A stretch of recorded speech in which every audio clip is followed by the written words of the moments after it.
공직자가 죄를 지을 수 없게 하는 조직 설계의 3원칙을 4강, 5강, 6강에서 제가 했다고 했잖아요. 지난번에. 근데 그것이 무슨 말인지 모르는 사람들이 많이 있는 걸 알았어요. 그래서 우리 인류가 지금까지 문명사를 쭉 보면 발전해 오는 과정에서 자유와 평등과 연대라는 이 세 가지 핵심 가치. 이건 기본 정신이야. 인간은 이것이 없으면 살아갈 수가 없어요. 인간은 동물처럼 살아가는 거지. 그렇게 되면. 인간이 인간인 이유는 자유가 있기 때문이고 평등하기 때문이고 서로 연대할 수 있기 때문이죠. 이 세 가지 가치는 아주 인간이 살아가는 기본 조건이고 또 이거를 위해서 우리는 뭔가를 이것이 계속 실현될 수 있도록 해야 된단 말이에요. 인구가 누려야 할 궁극적인 가치예요. 인간에게 자유가 없다는 것은 인간이 살 수 없다는 것을 말하는 것이고 그 중에서도 자유가 있을 때 평등해야 되고 평등하지 않으면 살아갈 수가 없습니다. 평등한 사람들끼리 서로 연대해서 함께 행복을 누릴 수 있는 사회를 만들어야 되는 거죠. 이런 상태가 되었을 때만 자유와 평등과 연대의 가치가 실현되는 상태에 있을 때에만 인간의 존엄성이 존중되고 보호되는 거예요. 그래서 이 세 가지 가치, 이제 아주 쉽게 그냥 자유, 평등, 연대라고 말했지만 자유가 그럼 뭐냐? 뭐가 자유냐? 이렇게 물어보면 정말 이거 답변하기 쉽지 않습니다. 자유가 뭔지 그리고 평등이 뭔지에 대해서도 이제 시간이 나게 될 겁니다. 그때 자유란 도대체 뭐냐? 뭘 자유라고 하느냐 하는 걸 어느 시대냐, 어느 위치에 있느냐, 어느 지역에 있느냐 또는 우리가 어떤 관점을 가지고 있느냐에 따라서 자유의 개념이 다르단 말이죠. 그래서 이 자유가 뭐냐에 대한 역사적으로 많은 논쟁이 있었어요. 그래서 그건 그거고 인사조직론에서 말하는 자유라는 게 도대체 뭐냐. 다시 말하면 우리가 마땅히 추구해야 하는 어떤 것이 있다면 그것은 자유인데 그 자유란 뭐냐. 이것을 생각해 보자는 거죠. 이제 시간을 내서 따로 생각해 보려고 합니다. 그래서 평등도 마찬가지예요. 평등의 개념이 시기마다 달라졌고 오늘날에도 평등하다는 것이 뭘 의미하는지 사람마다 다 다릅니다. 그러니까 자유와 평등과 연대가 각각 어떤 의미를 갖고 있는지 이 시대에 그것을 따로따로 생각을 해보자 그 말씀입니다. 그래서 이런 자유와 평등과 연대 우리가 그냥 대충 그냥 짐작하는 그거라고 칩시다. 그거라도 우리가 그것을 제대로 해내려면 자유와 평등과 연대라는 소중한 가치를 추구하려면 우리가 실천해야 하는 기본 전제가 있어요. 그 전제 없이는 자유와 평등과 연대가 가능하지 않아요. 그 기본 전제, 그것은 투명해야 돼요. 그리고 공정해야 돼요. 그리고 개방적이어야 돼요. 이 말은 무슨 말이냐? 다 같은 말 같은데 조금 개념이 달라요. 그래야 자유평등 연대가 그 가치롭게 인류에게 다가올 수 있기 때문에. 투명하다는 말은 그냥 유리어항에가 그 금붕어 있는 것처럼 다 들여다볼 수 있어야 된다. 들여다볼 수 있어야 된다. 뒤에 슬쩍 꼽을 치는 건 안 된다. 걔가 무슨 짓을 했는지를 다 알 수 있어야 된다. 그래서 투명성이 중요해요. 그래서 아까 성과 책임, 설명 책임, 투명성 이 세 가지가 삼위일체라고 말했잖아요. 설명할 수 있어야 돼요. 설명할 수 있어야만 된다. 그것은 투명성이 보장해줘요. 그래서 삼위일체. 설명 책임, 성과 책임, 투명성. 그래서 자유, 평등, 연대도 마찬가지로 투명성을 강조하죠. 제일 처음에 중요한 것은 투명성입니다. 숨기면 안 돼요. 그래서 그 핸드폰 비번 안 가르쳐 줬잖아요. 그거는 투명성의 원리에 어긋나는 거예요. 투명성이라는 기본 전제하에서만 자유가 있어요. 개인의 프라이버시, 자유. 그것은 사적, 아니 공인이 아닌 경우에는 상관없어요. 그거는 프라이버시가 중요하죠.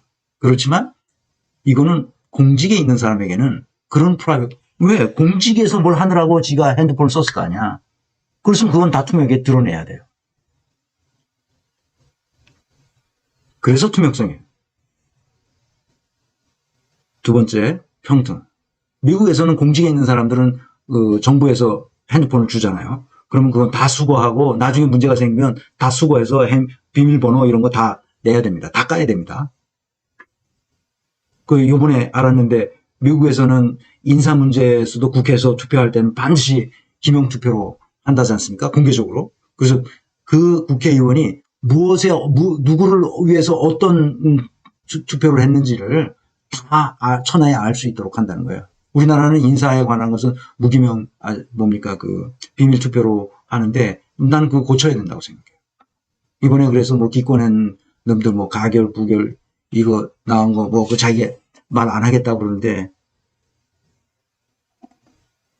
나는 말이 안 된다고 봅니다. 그 다음 공정성. 투명하면 공정해져요. 자기가 투명하지 않으면 불공정해지죠.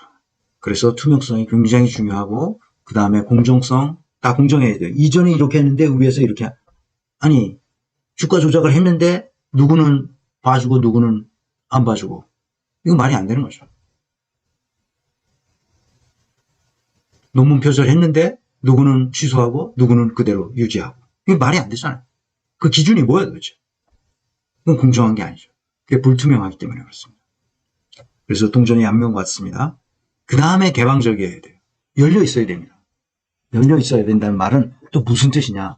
이것도 우리가 지금 알고 있는 그 개방성, 열려 있어야 된다. 그런 정도로만 하고 구체적으로 개방적이라는 것이 무슨 뜻인지 그것은 나중에 같이 공부하도록 하겠습니다.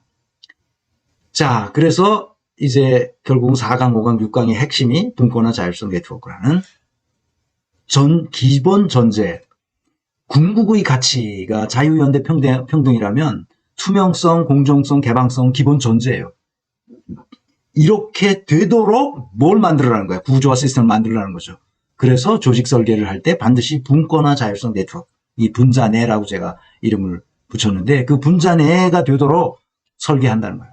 이거는 기업에도 그래야 되지만 정치에서도 똑같습니다. 정치는 존재 목적이 정치란 왜 존재하는가? 그것은 권력을 쟁취하려는 것이라고 정의하는 이 정의가 잘못됐다고는 할 수 없어요. 그러나 온전한 거라고는 난 생각 안 해요. 막스 베버도 정치를 국가적 강제력을 쟁취하는 과정으로 정의했거든요. 막스 베버도. 그래서 그 강제력을 활용해서 자신의 신념윤리와 자기가 신념이라 하잖아요. 그 신념이 있을 거 아니야, 누구나 다. 그 이낙연이 자기가 전직 대통령을 사면하는 게 자기의 소신이라고 그랬는데 바로 그 소신윤리죠. 신념윤리. 신념윤리. 말했다가 아주 죽사발이 났지만 자우지간 나는 어떻게 그걸 소신이라고 말하는지 말하는 사람도 이 정신이 좀 백가닥 간 거고 그리고 본인이 그래. 제가 그거 말한 거는 자기가 뭐가 씌웠었나 보라고. 씌우기 뭐가 씌워.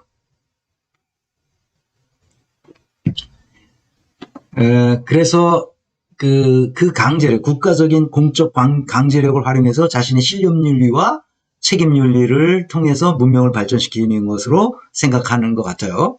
누가? 그 막스 베버가. 그런 점에서 이제 오늘날까지 그 정치인들이 해야 할 것이 무엇인지 아주 분명해진 거죠. 그건 뭐냐? 국가 운영 조직을 잘 세팅해야 된다. 어떻게? 분권화 자율성 네트워크. 이것을 2차 대전 후에 독일의 인사조직론 학자들이 이런 원칙에 따라서 그 조직을 설계해야만 적은 시간이라도 높은 생산성과 창의성이 울릴 것이라고 생각하고 이걸 통해서 그냥 헌법 조문에도 이렇게 넣고 헌법 조문에 이렇게 넣은 건 아니지만 헌법 조문의 문장들을 이런 정신을 담아서 썼단 말이죠. 그래서 이렇게 분권화되고 자율성 네트워크를 통해서 투명성과 공정성과 개방성을 이러한 전제 조건을 만족시켜 줄 수 있도록 그래서 자유와 평등과 연대가 살아날 수 있도록 그렇게 만들었단 말이죠. 그러니까 이런 구체적인 조직 설계의 원리, 원칙, 방법론에 대해서 막스 베버가 끝까지 살아있었으면 그것도 다 아마 했었을 건데 못하고 1920년에 그때 당시 스페인 독감, 오늘날 그 코로나 같은 그런 거 걸려서 56세에 아주 젊은 나이죠. 거기에 사망했는데 진짜 아까운 인재가 너무 일찍 사망한 거죠. 조금 더 오래 있었으면 이런 걸 다 설계했을 가능성이 높은 사람이죠. 진짜 이 사람이야말로 영재성과 천재성을 타고난 사람인데